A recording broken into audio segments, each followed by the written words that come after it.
mahirap talaga sa buhay, yung kinukulang talaga palagi yung sahod, ganyan. Ay, papa kasi, nag-away kasi kami kanina. Parang may pinag-awayan kami kanina konti. Sabi niya, nandito ako para i-remit yung sahod. Ano talaga si papa, nagre-remit talaga siya sa akin. Talagang nire-remit niya lahat yun, pati yung paisley.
Nandito kami sa Gaisano. Kakatapos na ang exam ni Hagrid.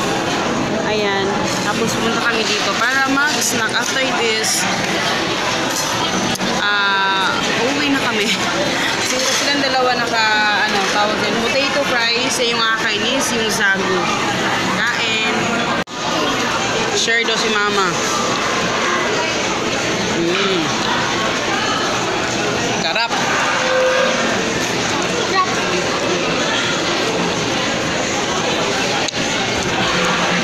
Nakariyak. Nakariyak. Nagkuha ko french fries. Hello guys! Hindi lang ako nakapag-vlog kasi mayroon akong ginawa. Pero today is, anong oras na mag-alas 3 na. Wala pa akong nagagawa. Diyos ko Lord, hindi pa ako nakapag-edit. Pero kailangan ko manang unahin to. Magpa pa ako ng orders ngayon. Medyo marami yung pumasok na orders ngayon. Praise the Lord. Hallelujah. Pero tingnan nyo yung itsura. As in, sobrang kalat talaga guys. Kasi straight na talaga na nag-ano kami ng stocks ang fail ko, no? Pero kailangan ko man tapusin to guys, as in, para kasi mag-restock ako ngayon. Kailangan kong may mga items na sold out na kasi ko, so kailangan ko mag-restock para alam ko kung ano yung wala na. Yan guys, pagod na ako. Yan pala yung nakukuha ko. Diyos ko. Tapos ang dami pang kulang, kaya mag-restock ako ngayon. Yan, hinaan ko muna yung sounds. Ayan, mahagard yung mukha ko. Ang hirap, no? Ang hirap maging online seller. Ito yung mahirap, guys. Ang init kasi. And yun. Buti na lang nandyan si Papa talaga. Siya yung nagpapak. Ako yung kumukuha ng mga items sa loob. Para ako yung nag-grocery. Kasi ako yung mas nakakaalam doon sa mga variation. Kasi doon na si Papa sa mga variations. Yun. Kaya ako lang yung nakakaalam doon. Kaya kailangan ako yung kumuha. Kapag may mga bagong products, yun yung pinakamahasel. Yun, kailangan ko talaga ng tulong doon sa tulong sa ibang tao. Kahirap maging online seller, guys. Mahirap kitain yung pera, no? Kaya huwag natin sayangin. Kung kayo marami kayong pera, huwag na yung munang sayangin. Kasi tingnan nyo naman gano'ng kahirap. Pero yung mga advice ko lang talaga, no? Sa mga gustong yung hirap na hirap sa, anong tawag dito, yung hirap na hirap, dito pala tayo sa mahangin kasi, yung hirap na hirap talaga sa buhay, yung kinukulang talaga palagi yung sahod, ganyan, and yun, may advice ko talaga, mag-business kayo guys. Walang ibang solusyon doon na pwede mong kahit palipat-lipat ka pa ng trabaho kasi nagreklamo ka, maliit lang yung sahod mo. Pero kahit mas maganda pa rin talaga may negosyo. And sobrang laking tulong niyan. And mga kapital kayo ng sa Shopee naman, hindi naman kailangan kapital na malaki. Sabi ng iba, malaki na yung kailangan kapital sa Shopee. Hindi. Huwag kayo maniwala doon kasi sa Shopee, kahit 12,000 pesos lang yung puhunan mo, pwede mo na yung ipang start up. Kasi sa Shopee naman, meron namang 2 to 3 parang time frame na pwede mo siyang bilhin kung meron mag-order noon. 'Di ba? So may time ka pa maghanap ng pera para pambili doon kung wala kang mga stocks. Ganyan. So walang reasons na malit na yung punan ko. Kasi kahit alam niyo ba ito ito sasabihin ko sa inyo. Nung bagong-bago pala talaga ako sa Shopee, yung konti pa lang yung sales ko kasi yung payout talaga sa Shopee noon 3 times a week ako mag-withdraw kasi sobrang kailangan ko ng pera kasi like for example 1,000 kasi sa Shopee medyo matagal-tagal siyang proseso sa pagkuha ng pera, ganyan. Ang kaanuhan lang niya is kung wala kang stocks talaga tapos maraming order, mahihirapan ka. Pero since nagsisimula ka pa lang naman, hindi pa naman ganun kadami yung order mo. Pero yung sa akin talaga, nung may experience kayod lang talaga guys, kayod. Tapos ako noon, ginagawa ko pag like 1,000 pesos yung nakapasok sa aking Shopee wallet, i-withdraw ko na yon. Like for example, pwede ka makakuha ng pera sa Monday, Wednesday, and Friday. Yan. So, kung gusto mo makuha yung money mo sa Monday, kailangan withdrawin mo na siya sa Sunday. Ayan. Sunday or Monday ng mga madaling araw. Ganyan. Pwede pa yan. And, yan yung ginagawa ko dati. Tapos, kahit konti lang, yung kailangan kong i-withdraw, yun, para ibili na naman ng bagong items. Kayod lang talaga guys. Kayod lang. Tapos, siguro mas advantages sa amin dito kasi malapit na yung supplier ko. Tapos malapit na yung mga binibilhan ko.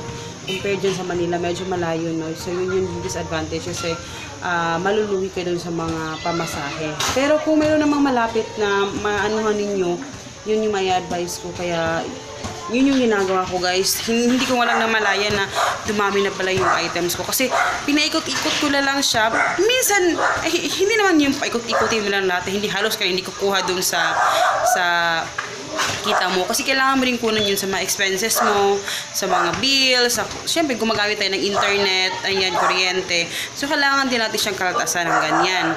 And, syempre, kung yan lang din naman yung natin, pag yung pinagkukunan, pag tumagal, yan lang yung pinagkukunan natin, yan yung source of income natin, so dyan natin kinukuha lahat. So, kailangan natin alam kung ano yung mga pupasok at lumalabas sa ating, sa atin na pera. At saka, yun, basta sa mga technical na ganun, sa mga maliliit na sahod. Kasi ang dami talaga nag-message sa inyo about that. Kasi ang liliit na mga sahod ninyo. Pero yun yung may advice ko. Kayod lang talaga. Huwag mawala ng pag-asa. Ayun, ako nga wala na akong mga stocks kayo kasi paubusan na talaga. Hindi ko alam. Maraming ngayon. Siguro maraming nag-birthday or parang may sale at sa Shopee. Hindi nakakaya ng aking stocks kasi 'di ba? Hindi naman mabilis yung ng delivery, may mga proseso kaya medyo tatagalan. Kaya yun yung isa ka reasons talaga, yung sinasabi ko sa inyo.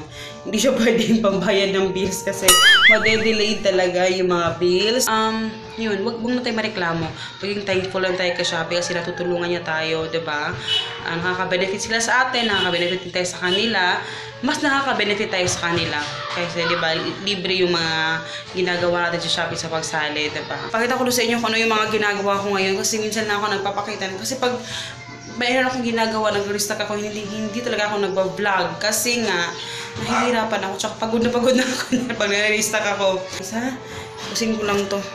May may time pa naman ako, si Hagrid tulog pa naman. And gusto ko magkape ako kasi inaantok na ako. Kaya na inaantay ko si Hagrid sa school, yung exam nila. Nakatulog ako doon kasi sobrang pagod na pagod talaga ako guys. Nagdala pa ako kasi dala-dala ko lagi yung aking anong tawag dito, yung aking headset, yung aking earphone yun, diba? Dala-dala ko yung lagi guys kasi every aalis ako, pag may time ako, nag-edit talaga ako. Pero kanina, hindi ako nakapag-edit kasi sobrang antok na antok talaga ako. Kaya mag-iinit pa na ako ng tubig kasi gusto kong magkape.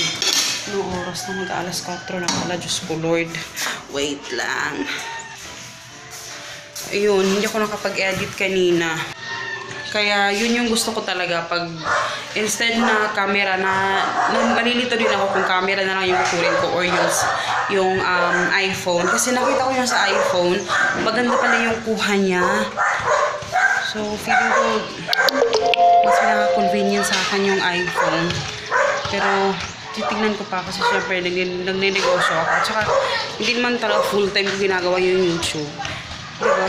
Imagine niyo itong Oppo ko. Ingin ng mga aso. Itong Oppo ko ha. Magkano lang itong ano ko? 8 lang ata to. 8 or 9,000. Yung bili ko nito.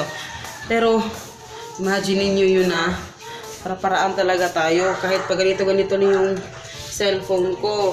Ganyan sa akin ilang pera na yung pumasok dito dahil sa cellphone na to. Talagang use na use talaga siya. Kawawa na talaga siya.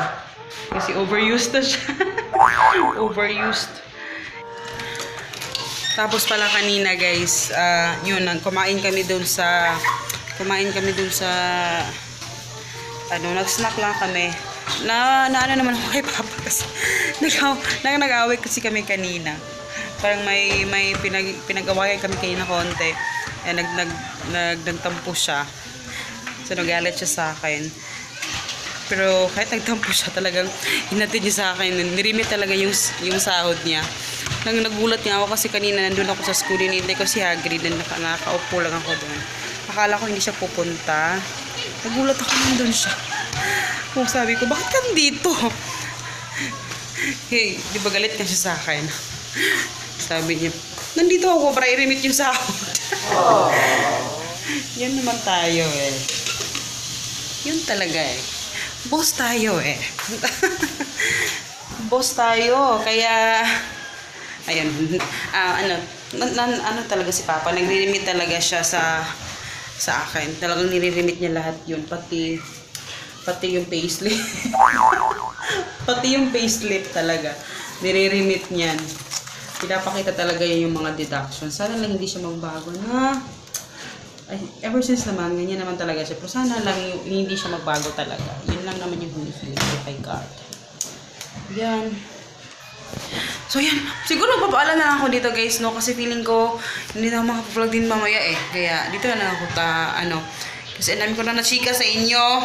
Yun ang mga importante, meron akong na-share sa inyo na kahit konti. Yun lang naman yung pinaka-importante. Pina ako guys. So magpapaalam na rin ako sa inyo ha. Kita-kits na lang tayo bukas. Sana ma-edit ko. Hindi ko na kaya guys. Baka hindi ko kayang ma-edit ngayon yung isang vlog. Pero itatry ko pa rin naman kasi gabi pa naman ako mag-upload. Mabilis na ako mag-edit pag nasa mood ako. Pag nasa mood. Pag antok na antok ako, hindi ako makakapag-focus mag-edit. And mabilis na ako mag-edit talaga pa sa cellphone. Mabilis na mag-edit. Ayan. Kape muna ako. Yan yung ating kape. So, ayun. Paalam muna ako guys ha. Tapusin ko na itong aking ginagawa dahil aalisin kami maya-maya. Okay? Bye-bye for now. Thank you for watching.